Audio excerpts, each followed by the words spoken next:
Yes, of course. I definitely feel like this is a start. Um, I mean, this is the beginning. Like we've accomplished so much in this year, um, but just the guys in the locker room, the young guys, like we all understand that this is just the beginning. And I mean, it's fun. We have the city excited, and I mean, we want to keep it this way. What do you feel like you personally proved after this postseason? I mean, all I wanted to prove coming into the season was that I can win. I remember Sarah asking me that before the season started, and I just remember telling her that I didn't care about no individual things, accolades, anything else. I just cared about winning, and I think hopefully people have a different mindset when they look at me in that type of light. Sarah? On that note of winning, going from starting out 14 and 20 to now battling in the Eastern Conference Finals, just what does this say about this team's, I guess, intangibles as well? Like you spoke about the building blocks, but also that resiliency. Just that we have the pieces. Like we got the talent. We got guys that you see we can do it, and you see the flashes that we can do it. It's hard. Like this shit is hard as hell, and I mean it's not easy. They've been here multiple times before and haven't been able to take that next step. And I think for us being able to go through this for a first time early, I mean it's really good for us. I think it only help us. Is it tough at all to end on the note of it doesn't seem like you're quite 100%? You know, is it? And I know you guys have battled the injury bug all year. DeAndre's been out. Yeah. Is it tough to end on a note where you're not full force? Of course. I mean, everybody in this playoffs, they don't want players hurt. And for me, not being able to be out there for my team for 2 games, and then tonight, just wanting to battle and try to fight through it as much as I could, and try to be out there for my team. It's definitely frustrating not being healthy and not being able to give my full 100%. So yeah, no, I definitely was a little bit frustrated. Jeff Schultz? You knew when you woke up this morning this was a potential elimination game tonight. Was anything going to keep you off the court? Not from trying. Not from trying. I was gonna try it eventually. I mean, I was. It's a bruise. It's gonna be pain. I mean, I still have pain. I mean, it's gonna be like this for at least a couple more days, and so I knew I wasn't gonna be able to feel 100%. So I was gonna go out and at least try and try to do it again. Is there any way you could express to us what you couldn't do? And I know guys don't like to use injuries as an excuse, but Yeah, I mean, yeah, you know me. I don't use injury as an excuse, but I mean, for me, when you're my bruise is on my heel, so like all my pushing off and off my right foot. I mean, I can. It's not anything that could really damage it worse, but it was more pain tolerance and just fighting through the pain. So when I was running, I knew it wasn't gonna get worse, but I could feel. You know what I'm saying? You can feel pain in it, and that's all it was. there was a point, it might have been when you came out of the game in the first quarter where you kind of slammed your hand down on the chair. Was that just frustration? Yeah, it's just frustrating just being rusty early on. It was just me being rusty, and I was mad. I made some few of my mistakes. Tim Bontemps? Trae, Nate said in here before that the message to you guys for the game was not have any regrets when you came off the court.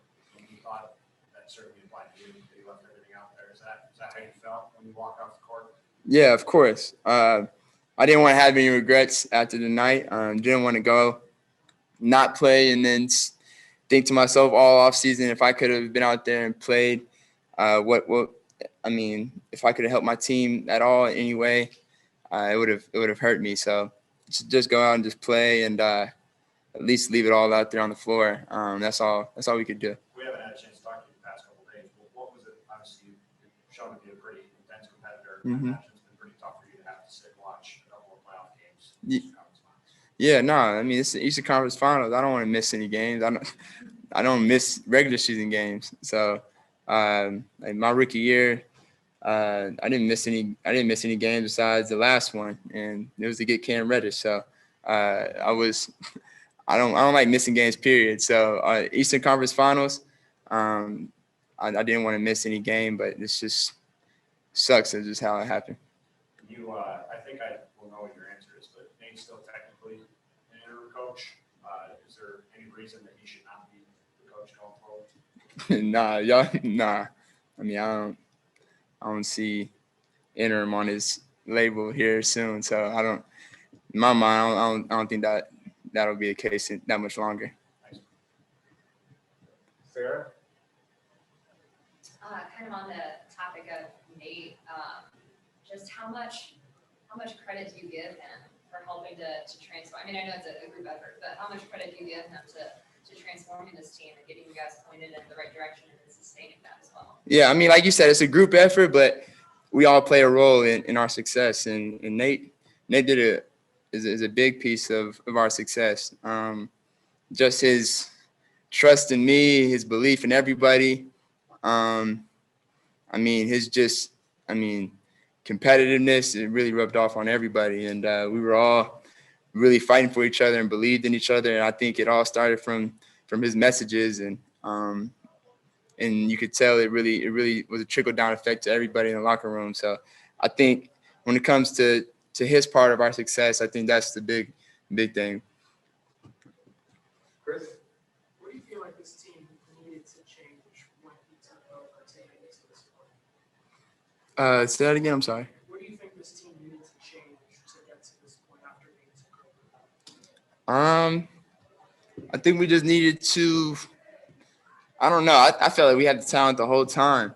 I felt like we had the talent from the beginning, and we just needed to find a way to put it together and really buy into each other. And I think also guys got back healthy. After we got guys healthy, we really just fought and we just battled all season, and it turned our 14-20 season to totally different. So I think it was really we just bought into each other and we just kept fighting. We never gave up. What makes you confident that this is the group that could potentially bring a title to it? I mean, first of all, I always have confidence in myself, and I know the guys in this locker room we always have confidence. And I think the thing to be special with any group is we have to have confidence, and this group has that. And it's a big part of what Nate preaches. Go out there and play confident, and I think the group we have, can do that. Following that up, Trae, just what's the biggest thing you learned this year about what it takes to win at a high level? I mean, just you personally, the team. Yeah. One thing I learned this year, you got to be a high seed. Home court advantage is a big thing. And I think for me, understanding and going through this process now is like, all right, we got into the playoffs. Now we did a lot of things, but we kind of made it hard on ourselves. Like, let's make it a little bit easier and play in some more home games. And I think for us, that's the next step for us is, trying to build towards home court advantage. And sorry, one last follow-up on the injury. If this was a regular season injury, how long would this have happened? I'd have been out. Depends on where we are. Weeks? I don't know. A lot of people didn't think I would play, but I didn't care. All right, Jelani's gonna take over with the Zoom room. We'll start with Steve Hummer. Yeah, Trae, as you were leaving the court, off the court, going to the locker room, you seemed to yell something up at the crowd. I think I know what you said, but my lip reading from way on high might be a little off. What did you tell them? What'd you think? I want to hear it. I thought you said we'll be back. Yeah, you're right. You was right. No, I definitely believe we'll be back. I feel like we'll be back, and I meant that with my whole heart. Zach Klein. John was talking about the importance of getting this far with this young crew and experiencing the playoffs. Trae, is that all it is? Or is there something that when you look at Milwaukee, what they had encompassed as a roster that's needed to get to that next step? Yeah, it's this whole thing is about experience. You have to go through it you really have to go through this. And you see on the West, you see CP's never been to the finals in his 16 years. Like, this is hard. It's not easy, and you really have to go through it. And I think what he did and what he's been through really helped his son's team. And I think what this team has been through with the Bucks, they've been through it.